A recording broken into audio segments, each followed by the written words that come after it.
Hello, and welcome to today's episode of Pros in Politics Podcast, where we are polished and poised for greatness and impact.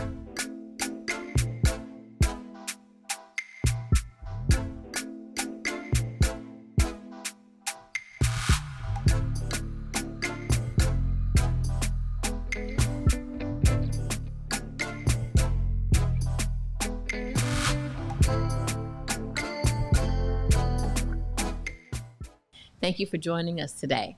We are now journeying into community service, community advocacy, and all the wonderful organizations throughout this county, throughout the state of Illinois, and hopefully in your community that are reaching out to men and women and helping them in their day-to-day lives. Today, we have none other than Rachel Jackson-Poole. Oh. We got the pool party here, y'all. That is coming to talk to us about her wonderful organization and everything that she's doing, and all about herself, because she done a lot, y'all, and she's been recognized for her amazing work, and we thank you for all you do. Welcome, Mrs. Jackson-Poole. Thank you for having me. How are you today? I'm doing well. How are you? I am doing well. Good. Thank you so much for coming on. This is awesome. Always excited to share our Project Compassion and our story, so I really appreciate it. Well, we'll jump right into it. Please tell us all about you first. So, Rachel Jackson-Poole, recently married. Super excited about that. Mom of 3. My oldest is 21. My middle son is 13. And my youngest is 9. So I have 2 boys and a girl. And a little girl. 2 boys and a little girl. Yes. Mm-hmm. Super fun times. Nice little space, but super fun times.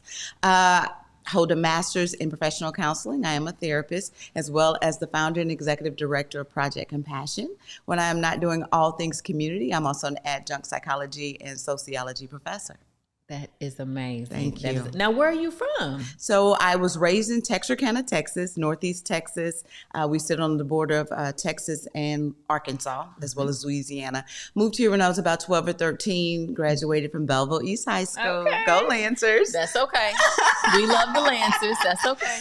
Graduated from Belleville East High School, and I got both my bachelor's and master's from Lindenwood University. Okay. What has your journey been? So we're going to get from Texarkana, all the way to where you are now with Project Compassion. But what was that journey that led you to be the advocate and the community servant that you are? Yeah, so I grew up with a single mother. I'm the youngest of 3. And we grew up in a very spiritual home. God was first. You couldn't play sick on Sunday because then that's why she would take you to church so you can be healed, okay? Grew up with that. I often say now as an adult, I don't know a non-Christian mother. I grew up in a home where by the time I was born, my mother was all sold out for Christ. So that meant I had a very solid foundation in church, all things Jesus, all things his love, everything. However, when I was 19, doing those things. Left to go to Kansas City. And probably about 4 or 5 months after getting there, my mother suddenly passed away. So I was the baby girl, like all things baby girl. And that changed my life. I mean, I went from being this really probably spoiled baby to an adult very quickly. My mother had been diagnosed when I was in the 7th grade. She just didn't tell us. So the cancer progressed. The summers away were really surgery time for her. So a lot was hidden from me. So now I'm supposed to tap into this faith that this God that loves you and will take you through anything, who just shook my world, like literally. Mm-hmm. So for 4 years, I searched for, what did all this mean? I'm waking up every day in pain. I mean, I'm hurting. And I'm like, you waking me up every day. So what is it that you want from me? Obviously, I got to do something. Along that journey, I got pregnant with my oldest son, and he at least woke me up to, okay, girl, get a job, a real one. Okay, go get a real job. To feed. Right, get a job. Been there for sure. And definitely don't become a statistic. So don't rely on a system. I have an aunt who's been an amazing support system. She was in my life all my life. I joke and say I thought she was my mom until I was 9 and found my birth certificate. So she was there for that journey with me, and then as well as my siblings, just supporting. So I was able to work full time, go to school at night, do things that at that time felt normal. And then it wasn't until I saw a homeless man sleeping in a box that for the first time in 4 years, I felt something, compassion. I felt grace for somebody else other than myself. Because those 4 years, it was all about, God, don't forget you hurt me. Yep, I should have got a car. He hurt me. I should have a roof over my head. He hurt me. I felt entitled to blessings because I had been hurt. But that changed me completely. And so I started reaching out to my family and friends. And I'm like, guys, I've looked at this totally wrong. I have been blessed because of grace this entire time. So let's give back. And so started making 1,000 sack lunches, going out, feeding the homeless. Tyra Banks heard about what I was doing 3 months after starting, and that changed Project Compassion's life. Everything. Not just mine, like everything. I will never forget the pictures and the big check. Yes. Everything changed. Project Compassion grew, but my eyes opened to my true purpose in life, and I started working with women and children because I realized that homeless individuals the women and children I was meeting didn't have what I had, and that was that support. Mm-hmm. So for me, I wanted to create an agency that you can call and say, hey, I need diapers, or hey, I'm trying to get to work today. I'm short on a bus pass. I wanted to be that family, those friends. I wanted an organization to be that for them. So that's how Project Compassion started. I wish I try to tell people, I wish I could tell people I probably was homeless. I really was in a sense, but I had family, but that's just not my story. It was really out of grief and compassion. And here we are with Project Compassion. 17 years later. I was about to say, so 17 years later, heading into that 2-decade mark. It'll be here before we know it. I know. And so Project Compassion was born. Yes. So where are you located now? So we are at 6609 West Main in Belleville. Okay. And you have just the office space, or there's something else? Yeah, no. So we have 6609, 6611, and 6607. Look at you. We have all three facilities. Our main office is at 6609. 6611 is our therapy facility. It's where we offer free support. And then 6607 is a free cafe where we offer free meals and a free laundry facility for homeless families. And I love all of it, but when I heard about your laundry facility, I don't know why. I can't tell you why that moved me even more than the free food or the therapy. But I'm like, because like you, never been homeless or anything like that, but I do remember those college days. I do remember those apartment days where it's, you're going down the icy steps to the bottom of the apartment complex, or lugging clothes, but being able to have a place because we all need clean clothes. You have to wash your baby's clothes and your towels and things, to have a space in your community where you can go and say, I can come here and I can wash my clothes for me and my family. Yep. And in addition to get a meal. Yes. And if I need some therapy, I mean, it's just a one-stop shop and I just absolutely love it. But something about me and that laundry facility just really blesses me. And for you to even have that thought to say, okay, let's also do a laundromat so people can come and do this. Yeah. So we know where you're located. We know the services that you provide, or at least some of them. Yeah. So how do people reach you? Yeah, so we are at 6609 West Main. They can reach us at 618-397-1790, or our website, which is our agency name, projectcompassionnfp.org. And how do people qualify? Can anyone come? Really, you know what? We service low-income, homeless women and children. Lately, we have had an increase in grandparents, single grandparents who say, hey, look, I got left with this baby, or these are my grandkids, as well as single fathers, which have really taken off. So we just ask that you call, let us do an intake. We strive to help empower based on compassion and that need to help reach at another level. So we just ask you to call and see what we can do or where we can connect you. Okay. Why are the services that you provide, why are they so important, particularly in the community that you serve? You're in St. Clair County, in the city of Belleville, but we service all of St. Clair County. All of St. Clair County. Why are your services so important? I think that there's a misconception that a person is homeless because they did something wrong. For me, and just the experience of life, and really just talking to those that we've served, even on the streets. So prior to COVID, we were still on the streets going out. The stories were life. There was a death of a loved one. There was a widow. There was single parents. relationships, loss of a parent. No one just said, I was a drug addict. Sometimes that's what happened. That's the fallout of what, when life hits, they turn to something for a coping mechanism. People self-medicate. Self-medicate. And so when you realize that lack of education, life, not really having life skills, homeless individuals and myself or you, this thing we have in common is we're human beings.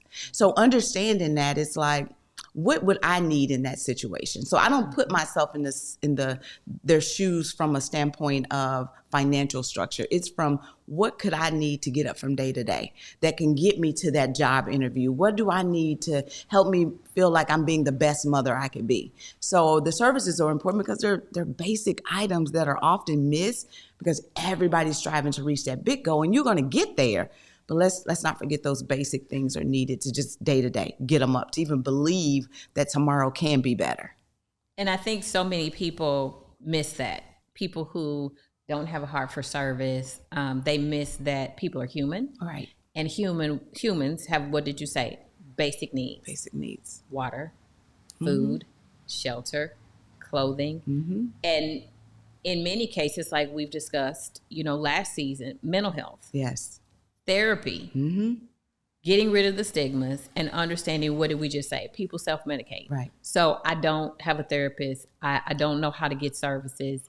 And I have all of these things going on within me mentally and emotionally, and I'm not dealing with them. So I turn to drugs or alcohol or a life of crime and different things because I don't have the services that I need. And that is so important that we make sure that we're remembering that people are human, and we're all human. Right. And we all have basic needs, and everyone doesn't have that. So rather than saying, well, why don't you? Or what did you do wrong? Being able to say, you know what? Yeah. That's a non-issue. Yeah. And when we work, so that's what birthed our empowerment mental health facility. It was about that, recognizing that homelessness is trauma, poverty is trauma. And so now it's about helping them see young girls, young boys. You got to break your own cycle. This is how you break it. Let's begin to do a mind change. Let's help empower you that if mom won't do it or dad won't do it, grandma, what can you do for yourself? And so just recognizing that there's a lot that goes into that. There's a lot that's happened. So I'm staying with a friend, and mom probably can't come in or stay, and she leaves. Now you're in a house full of strangers and something happens. Where can you safely do that? So for as much as we do intervention, prevention is everything. And that's why we have Empower Me. That's why we host the Girls on Purpose tour. It's about saying, look, there's a bunch of girls around you that are willing to be empowered and make differences in their life. So let's do the prevention as well. So let's talk about Empower Me. I remember several years ago, I was pregnant with my middle son, and you invited me. And, I never miss an opportunity to speak, especially when it's to children, whether it's junior high, high school, whatever. And I was like, oh, my goodness, I got invited. Rachel invited me to come out. And I came out with my pink T-shirt and my little pooch. And I shared that day. And it was so amazing to see all of these young girls just getting empowered. So please tell us more about Empower Me. So Empower Me birthed, I was getting calls to do these one-on-ones all the time. And it just got to a point that I'm like, wait a minute. If you guys are to a point where you're saying, Miss Rachel, come in and talk to her, this needs to be a group. This needs to be a program. And so we launched 9 years ago this program where it was about looking for the C student, the girl who's doing just enough. She's not really getting in big trouble, but boy, she's on that she's spectrum. On the cusp. She right here. She's gonna, yeah. She's right here. If it wasn't for school, there's no telling where she would be every day. And so when you start reaching those, you started finding that there were more girls under different layers and situations, girls that are in foster care, being raised in foster homes, girls who are just raising themselves.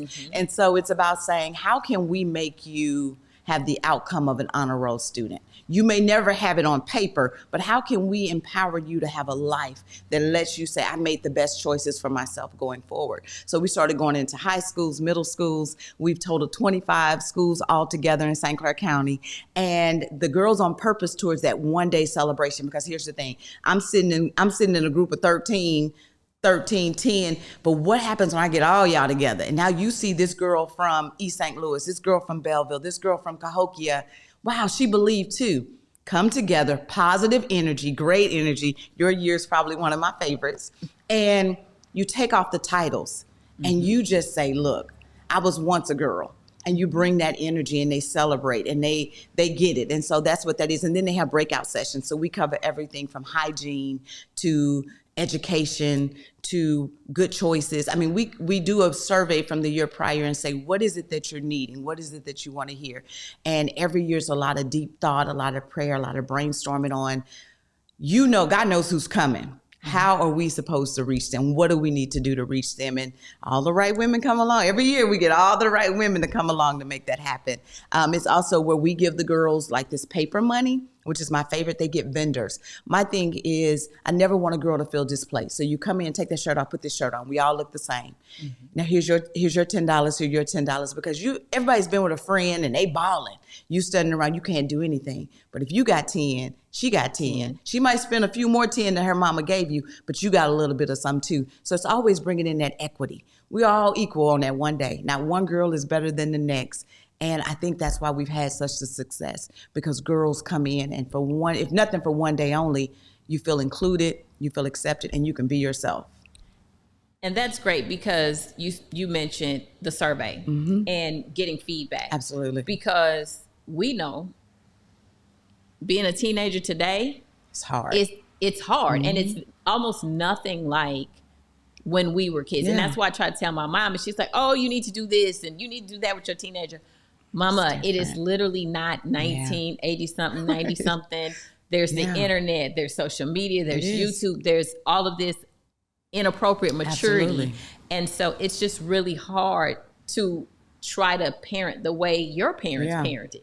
No. Yeah. And so to have the feedback from the girls to be able to say, well, what do you need? That's what you said. What do you need? What do you need from us? Because what I needed at 14, 15, 16 is not what they need now. Absolutely.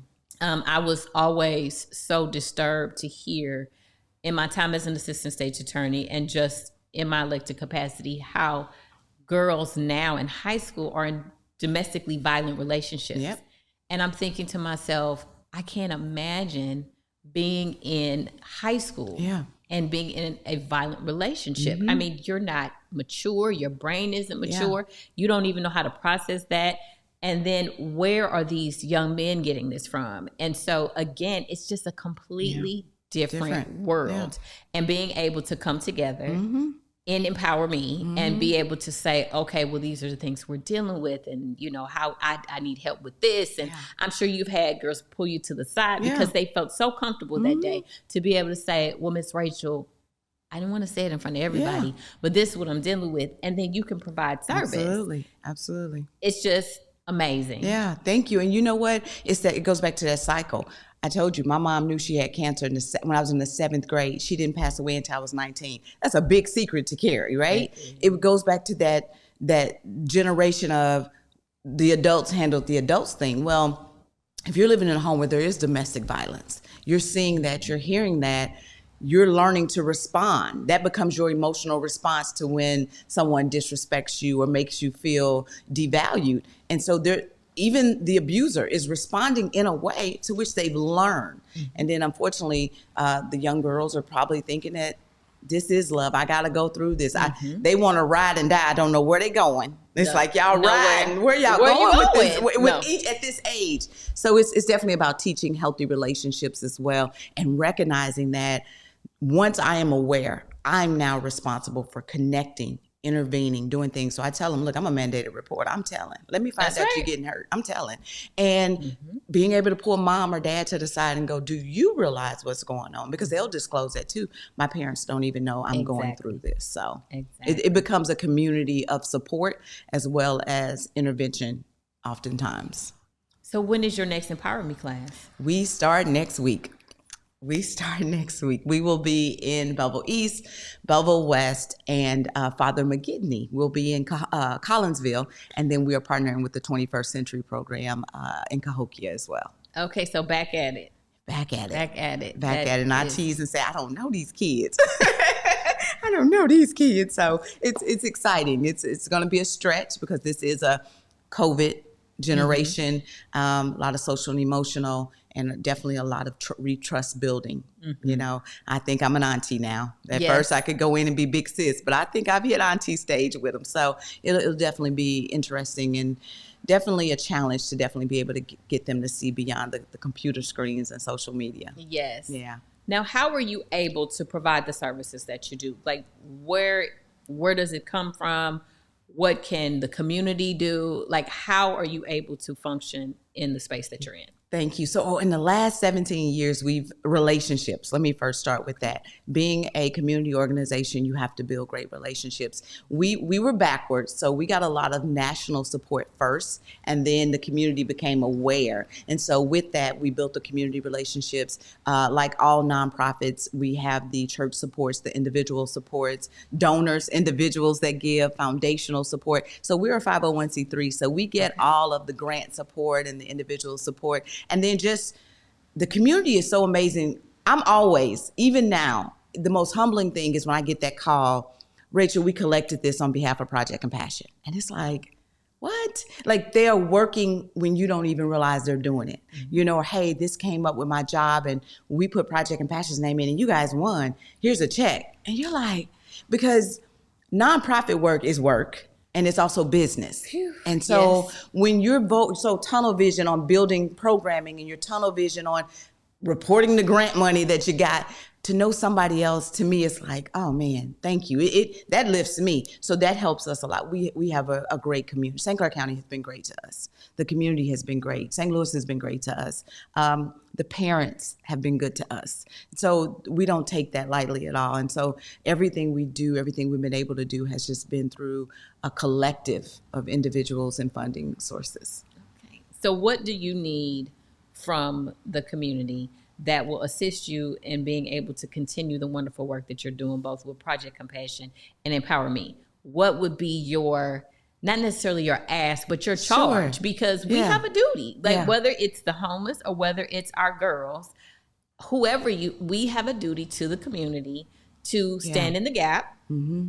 And what would be your charge to the rest of us? Wow, that is a really good question. Like that's a heavy question. And one of the things that I often say is definitely get behind Project Compassion. Learn what we do. A lot of times people, it's quick to, you can see social media, or you want to go off of what you think, but we're impacting some amazing lives in Belleville, East St. Louis, Cahokia.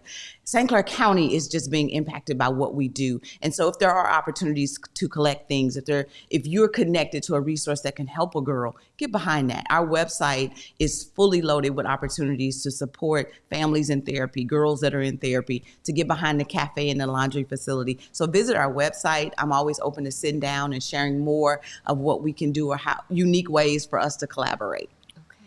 So what is your website? ProjectCompassionNFP.org. Okay. And give us your phone number again. 618-397-1790. And where you're located. 6609 West Main, Monday through Thursday, 9 to 4. Okay. Well, before we go, we have to talk about some of your greatest accomplishments over the last 17 years. One in particular that I'm extremely fond of course, you know, I love the one with Tyra Banks. Yes, that was awesome. Yes. And you've already told us about that. But you had a couple other ones. Yes. That were pretty big. Yes. So God has been faithful with that. And like I said, just that national platform that we've been allowed to have. So L'Oreal Paris was in 2014, and that made me an alum, which welcomed me into the L'Oreal family, which gave me access to the L'Oreal family. And so that was a humongous feature. The year I was nominated, so when they reach out to you, they often tell you that you're one of 100. So when they reached out to me, I'm like, oh, okay, that's good. And they were going to narrow it down to 10. Like all things, you go do your homework. Okay, I'm in this next round. When I opened up the website, it said record breaking. We received 4,692 nominations. And it took my breath away because here I am potentially going to be, I was already 100, but there's a chance I could be one of 10 out of 4,692. That shook me. Like, I'm like, oh, you were shook. I was shook. Yeah. I was like, oh. And Project Compassion was selected, and I was selected to go and be a part of that family. From there, again, being a part of the L'Oreal family, they constantly are putting you in connections. So we got the O magazine. We were featured the year Michelle Obama was on the cover, which was always exciting for her. And then I did receive the Barack Obama Presidential Award as well for community service and outreach, honored by Points of Light, which is George Bush Sr.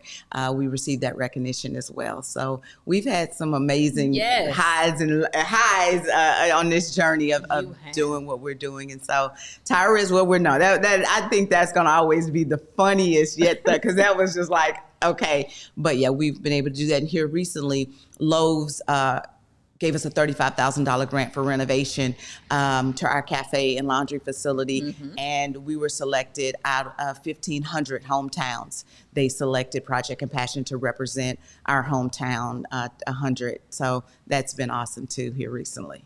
Well, that should tell you how amazing you are. Thank you. And the work that you do. Thank you. And how amazing your service is, because you don't get that type of recognition for nothing, right? We understand that, because for one, out in the world and outside of service, you get people just love to shower you with praise. So in a servant role, to be able to have that level of recognition tells you what an amazing job you're doing.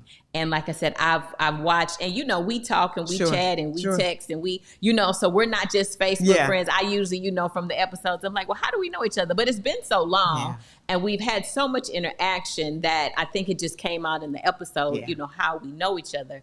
But you were doing amazing work. Thank you. And I'm so proud of you. Thank you. And your babies. Thank you. Especially your big guy, 21. Oh my goodness. And just so proud of everything that you're doing. Thank you. I appreciate it. And again, my favorite, now that you've told us what they were, my favorite obviously was L'Oreal, because I remember the short hair and the glow off of that beautiful melanin in those pictures. I mean, they did y'all right that was in all of those photos. So maybe that's, in addition, that was my favorite. Yeah. But no, you're doing an amazing work. And I thank you so much for answering the call when I was like, I would love for you to come on when we're talking about community service and people reaching out and lifting people up. I would love for you to come. And you were like, yes. Yeah. So my last question, will you come back? Absolutely. Will you come back? I just love and admire you as well. And these are platforms that mean so much to nonprofit organizations, believe it or not. I never take it lightly when invited. Don't do all platforms, but you are truly one that has just been a shining star in our community. So it's great to do this opportunity and to support you as well. So thank you. I appreciate it. That means a lot coming from you, because we'll do it in a minute. When you talk about women supporting women and women empowering women, like, girl, did you see that? Oh, girl, them shoes. When you, we love to encourage each other. Yeah. So I just love you and everything you're doing. And I'm so happy you said, Chris, she said she'll come back. So happy that you'll come back. And thank you so much. Thank you. It's just awesome. And thank you for tuning in today to Pearls and Politics Podcast, where we are polished and poised for greatness and impact. I hope you enjoyed today's episode and that you will join us again next week. But in the meantime, please like, love, share, and subscribe. And we'll see you soon. Thank you.